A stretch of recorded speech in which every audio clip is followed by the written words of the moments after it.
rakkoon qabuuti. Har'a damoosaa fudhadheetiin dhufe.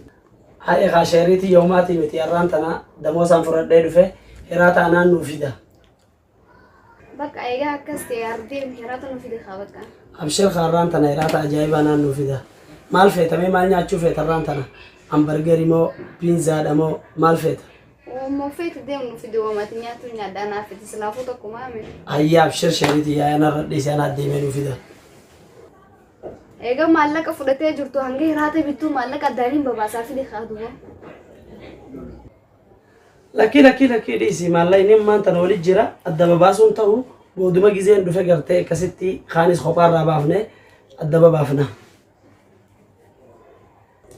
Hayyee taate haa akkas taanaan hin turin didee mirata nuuf fidu qotu'a. Bishaan fakkaatu biyya deemtee bishaan deemtee maal yeroo maal damoosni jiru maal